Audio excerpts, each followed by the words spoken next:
Isso aí, galera, TV Groselha, hoje falando sobre diretores de cinema, os diretores de cinema mais nerds que existem. Tem muito diretor de cinema aí que é herói da galera nerd, por exemplo, Ridley Scott, Stanley Kubrick, o próprio Christopher Nolan, os caras que dirigiram Laranja Mecânica, fizeram Alien, Blade Runner. Mas esses caras, eles são ótimos diretores, são ótimos cineastas, mas tem uma outra categoria que são aqueles que trazem no coração a bagagem nerd, que você vê que o cara cresceu lendo quadrinho, lendo literatura de ficção científica, assistindo TV, consumindo cinema pra caramba e, na verdade, o cinema deles é muito pautado na formação que ele teve durante a juventude, durante a infância e na chance que eles tiveram de chegar, de fazer um trabalho no cinema e levaram isso pra tela grande. Dias desses aí foi escolhido o J.J. Abrams para dirigir o novo Guerra nas Estrelas, o novo Star Wars, episódio 7. Também foi anunciado que o Duncan Jones vai dirigir a adaptação do World of Warcraft, que estava na mão do Sam Raimi, e passou para ele a adaptação do videogame online da Blizzard. Então, pensando um pouco nesses caras que estão trabalhando pra caramba com cinema nerd, que são nerds também de coração, a ideia é pegar, fazer três programas, 3 tópicos, cobrindo essa cultura nerd dentro do coração desses cineastas. Então, basicamente, é legal falar da galera que começou isso, os Baby Boomers, né? O pessoal que nasceu ali no final da Segunda Guerra Mundial nos Estados Unidos e que depois saiu da faculdade, os primeiros filmes que eles fizeram nos anos 70, que foi o Spielberg, o George Lucas, o Joe Dante, o John Carpenter, o Robert Zemeckis, essa galera que os primeiros filmes dele, basicamente, por exemplo, Indiana Jones e Star Wars, é uma releitura dos seriados que passavam nas matinês do cinema nos anos 50, como o Jim das Selvas, como Flash Gordon. E o Joe Dante é também um cara que se associou ao Spielberg ali nos anos 80, depois que eles fizeram a versão em longa-metragem do Além da Imaginação. O Joe Dante foi um cara que trabalhou muito fazendo filmes nostálgicos como Gremlins, que tinha uma ligação com o cinema de terror dos anos 50. O filme dele também, Viagem ao Mundo dos Sonhos, que é um dos meus favoritos, filme muito bacana, que é totalmente nostálgico. O Viagem Insólita, que é uma meio refilmagem do Viagem Fantástica. Também Matinê, uma sessão de cinema muito louca, que basicamente é uma homenagem ao diretor de cinema e marqueteiro malandro, o William Castle, que fazia uns golpes publicitários para lançar os filmes dele no cinema.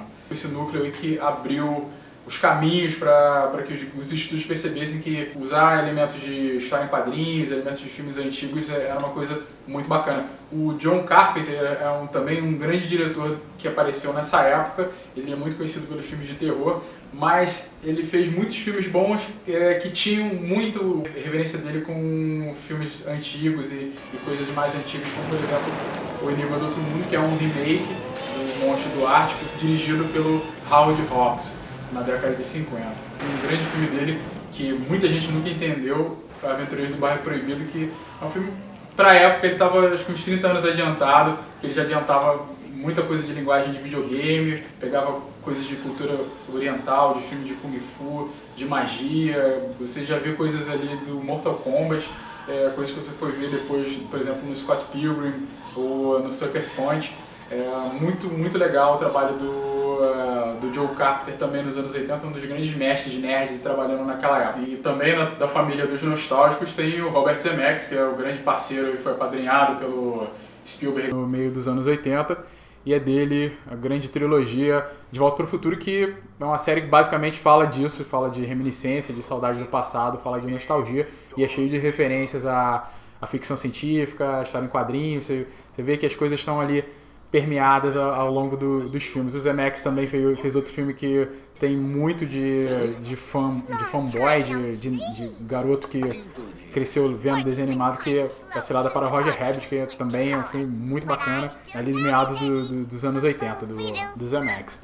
Outro garoto dessa turma dos anos 80 que cresceu lendo gibi e assistindo filmes de horror e que não conseguiu resistir, sempre todos os filmes dele sempre tinham muita coisa, é o Tim Burton. Em todos os filmes dele tem muita coisa dos filmes da Hammer, por exemplo, filmes do Christopher Lee, filmes de vampiro, então ele sempre tentou escalar esses atores que ele cresceu assistindo, que ele gosta bastante. E a influência dele também de ilustrador, de animador, sempre permearam, sempre perpassaram muito os trabalhos do Tim Burton. Outro grande nerd dessa primeira época pioneira aí, o James Cameron, que está trabalhando aí até hoje também, um grande cineasta. Ele começou trabalhando fazendo efeitos especiais. Ele tem um curso chamado Xenogênesis, que mostra bastante ali o estilo que ele ia usar depois. Ele acabou indo trabalhar com o diretor de filmes de Roger Corman, que fez uns filmes inspiradíssimos em Guerra nas Estrelas, Batalha do Espaço e Galáxia do Terror, que o Cameron trabalhou fazendo os efeitos visuais. E depois, o primeiro longa dele, O Exterminador do Futuro, é um filme que tem... E basicamente ele acabou sendo processado porque tem um plot muito parecido com o roteiro de uma série de TV chamada, que era um similar Além da Imaginação, a série chamada Outer Limits. Acabou que o escritor, acho que era o Warren Ellis, ele acabou tendo que fazer um acordo lá com o James Cameron, mas também me lembra muito, o Exterminador do Futuro lembra muito a história do X-Men, Dias de Futuro Passado. Outro diretor muito bom, Hayao Miyazaki, que é o cara que criou a Ghibli, o diretor, o cineasta, animador japonês. Os trabalhos dele mais conhecidos, por exemplo, o Viagem de Chihiro, a Princesa Mononoke, o meu vizinho Totoro. Ele só fez animação ao longo da carreira toda dele, um super animador. Basicamente o trabalho dele é focado nisso, em reminiscências e coisas fofas da juventude dele. Vale citar também o Ralph Bakshi, que é outro animador que trabalhou muito nos anos 70. O pessoal não lembra muito dele hoje em dia. Ele é também um pouco execrado pelos filmes que ele fez com, por exemplo, a versão dele para O Senhor dos Anéis. Os fãs do Tolkien não gostam muito. We are all at your service. Ele fez também o longa sobre o Fritz the Cat, que é um personagem de quadrinhos do Robert Crumb. Ele usava muito a rotoscopia para fazer as animações.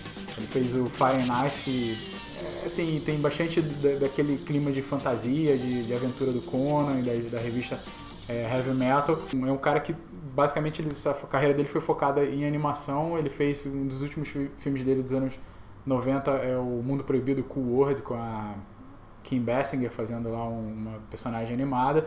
Acho que uma menção honrosa aí para essa lista dos pioneiros é o Jorge Romero. Ele é um pouco mais velho do que o Spielberg e o Lucas, ele nasceu um pouco antes. O cara é o pai dos zumbis, ele criou basicamente a gramática do que seria o filme de terror daquela forma, que inspirou, inclusive, já citado aí o John Carpenter e muita gente. Então meio que é o tio, o irmão mais velho dessa geração dos baby boomers, que os nerds de coração, que o pessoal que curtia muito cinema, quadrinho, muita literatura fantástica, e trouxe isso para o cinema. No próximo programa do TV Groselha, a gente vai falar da segunda geração, a segunda onda de diretores, de cineastas que não conseguem esconder esse lado geek, esse lado fanboy, gente como Tarantino, Peter Jackson, Sam Raimi, mas isso na próxima edição do TV Groselha. É isso aí.